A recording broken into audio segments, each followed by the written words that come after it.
The stage lurched to a stop in a cloud of dust, and Martha Hendricks pressed her gloved hand against the window, her heart hammering beneath her corset. Dry Creek, Montana Territory looked exactly like the 15 other frontier towns she'd passed through on her journey, west-weathered buildings, rutted streets, and men who stared at newcomers like they were examining livestock at auction. She stepped down carefully, her traveling dress already grimy despite her best efforts to keep it clean. The carpetbag in her hand contained everything she owned: 2 other dresses, her mother's Bible, a photograph of parents long dead, and the letters. Those carefully worded letters from Silas Garrett, rancher, who had advertised for a wife and promised her a home, security, and respect. "You the mail order bride." The stage driver spat tobacco juice onto the dirt, not bothering to help her with the trunk being unloaded. "I'm Miss Hendricks, yes. I'm to meet Mr. Garrett." The driver laughed, a sound without humor. "Good luck with that, ma'am. Real good luck." Before she could ask what he meant, a group of men emerged from the saloon across the street. They moved with the loose, limbed swagger of men who'd been drinking since noon, and at their center walked a tall man with dark hair and a face that might have been handsome if not for the cruel set of his mouth. "That her?" one of the men called out. The tall man, Silas, she realized with a sinking feeling, didn't answer. He crossed the street and stopped 3 feet away, looking her up and down with an expression that made her feel like something unpleasant he'd found on his boot. "You're older than you said in your letter." Martha lifted her chin. "I'm 28, Mr. Garrett, exactly as I stated in my correspondence. You look 40. Heat flooded her cheeks, but she kept her voice steady. "The journey was long and difficult. I assure you I clean up considerably better than this." "Don't matter how you clean up." Silas turned to his companions. "I was expecting someone young, pretty. This one's used up already."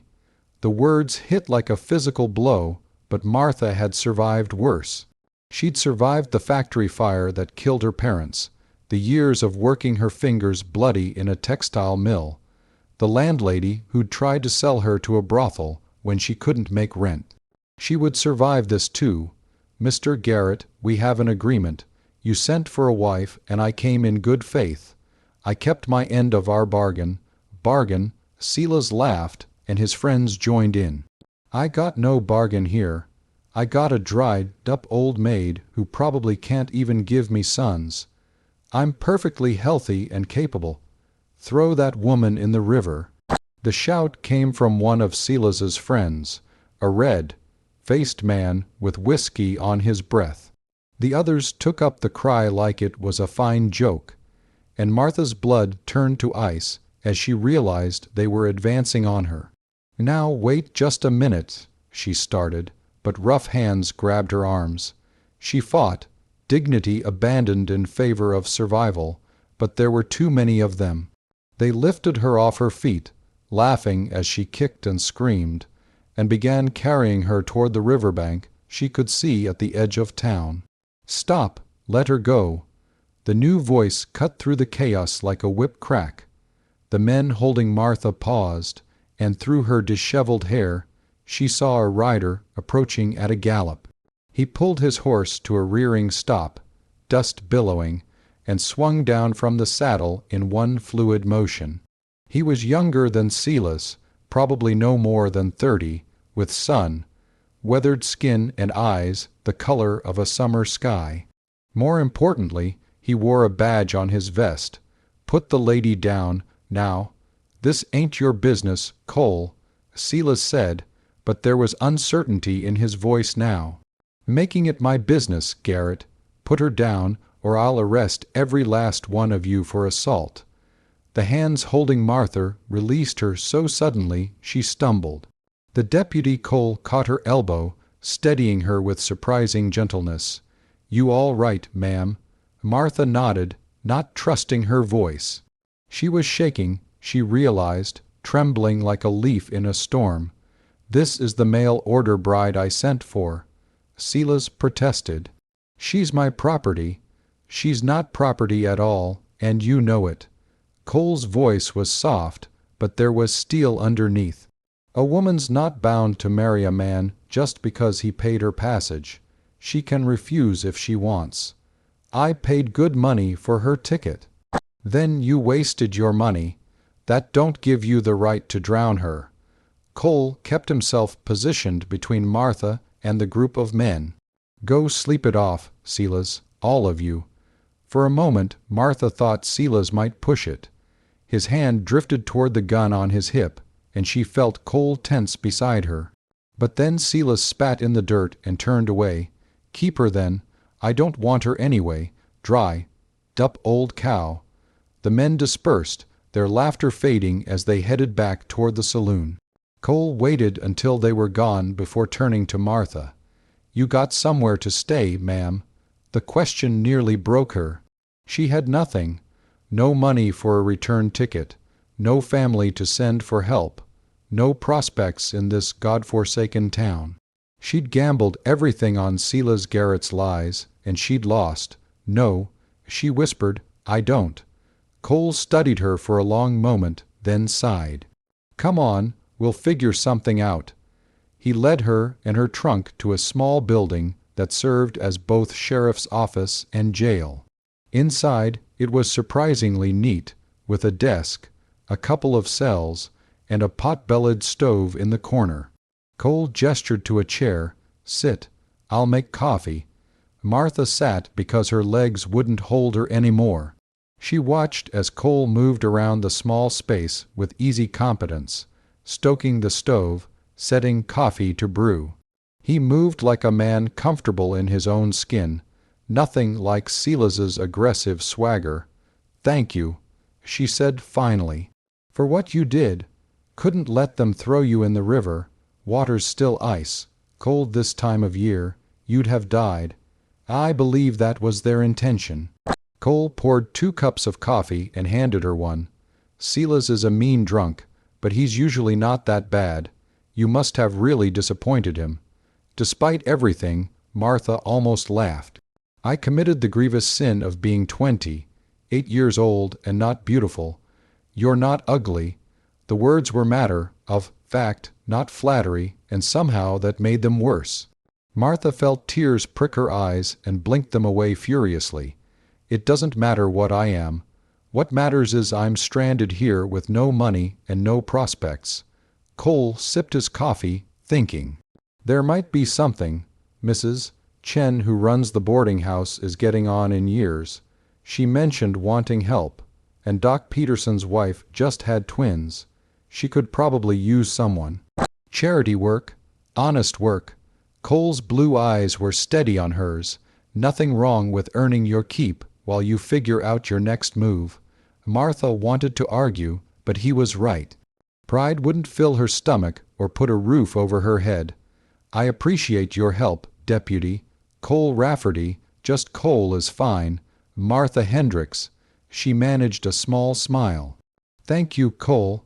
Over the following weeks, Martha found her footing in Dry Creek. Mrs. Chen did indeed need help at the boarding house, and Martha threw herself into the work with desperate energy. She cleaned rooms, changed linens, helped with cooking. It wasn't glamorous, but it was honest, and Mrs. Chen paid her a small wage along with room and board.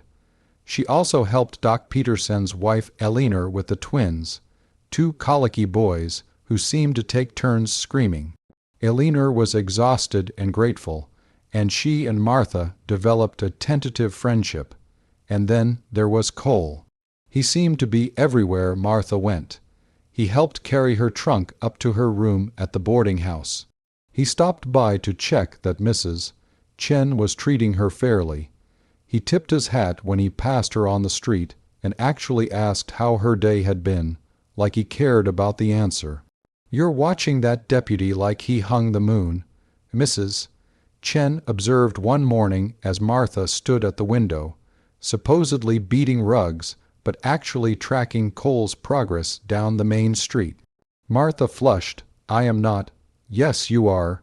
and he watches you the same way. He's just being kind. He feels responsible for me since he saved my life. Mrs. Chen made a skeptical sound but didn't push it. Martha tried to dismiss the idea, but it lodged in her mind like a splinter. Did Cole watch her? Was there something more than duty in the way he always seemed to know when she needed help? She got her answer 3 weeks after arriving in Dry Creek. She was carrying water from the well when Silas Garrett appeared, still drunk though it was barely past noon. He blocked her path, and Martha's heart lurched with fear. "You think you're too good for me," he slurred, prancing around town like a queen. "Please let me pass, Mr. Garrett. I paid for you, you're mine. I'm not anyone's." Martha tried to step around him, but he grabbed her arm, fingers digging in cruelly. The water bucket fell, splashing across the dirt. "Let her go, Silas."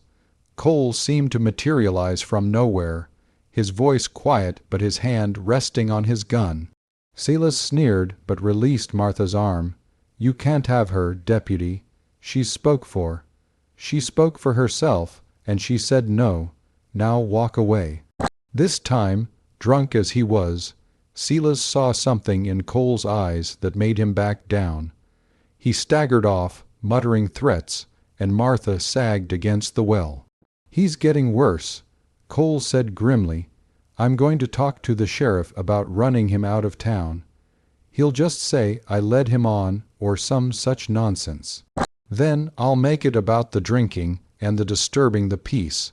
Cole picked up her bucket and began refilling it. "Martha, you can't keep living in fear of running into him." "What choice do I have?" Cole set down the full bucket and turned to face her. "You could marry me." Martha stared at him, certain she'd misheard. "What? Marry me? Then he can't touch you. You'd be under my protection legally, not just because I'm the deputy." Cole's ears had gone red, but he held her gaze. "I know it's not romantic or anything, but I like you, Martha. I admire how hard you work, how brave you are. I think we could build something good together. Cole, you don't have to." "I'm not asking out of pity." He stepped closer, and Martha could see the sincerity in his eyes. "I'm asking because every morning I wake up hoping I'll see you.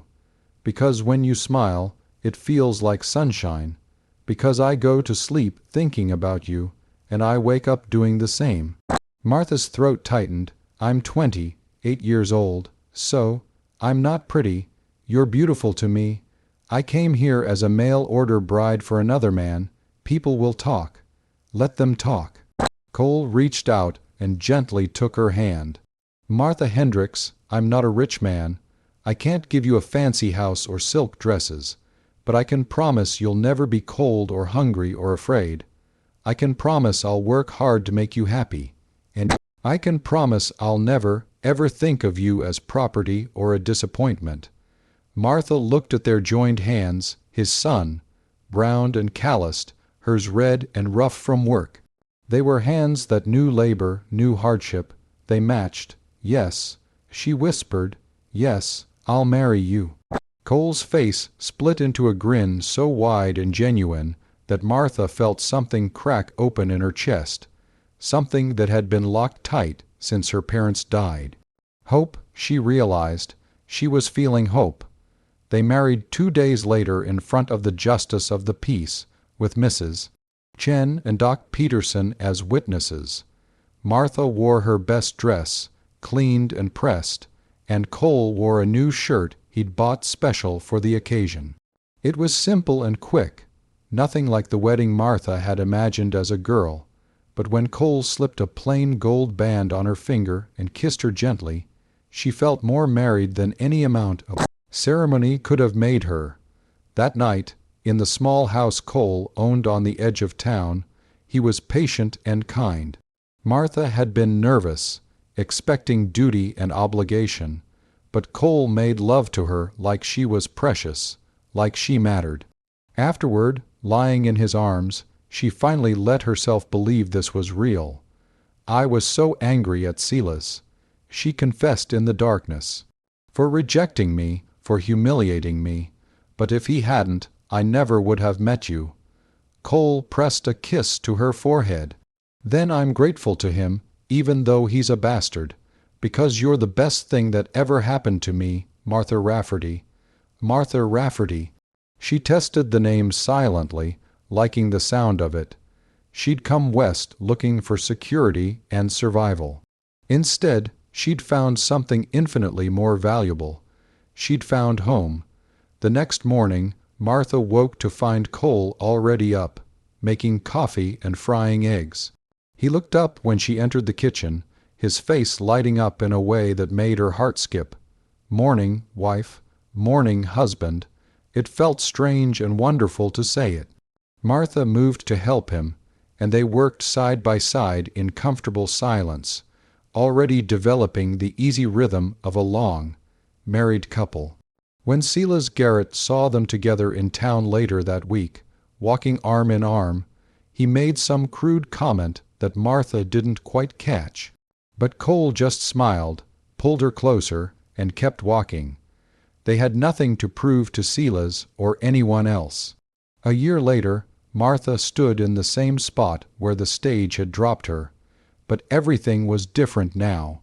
She was expecting their first child, and Cole hovered nearby, protective and proud.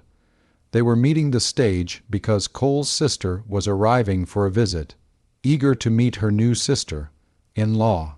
Nervous, Cole asked, squeezing her hand, a little. Martha admitted, "What if she doesn't like me? She'll love you. Everyone loves you." It wasn't true Silas Garrett had finally left town, run out by the sheriff after one too many drunken brawls.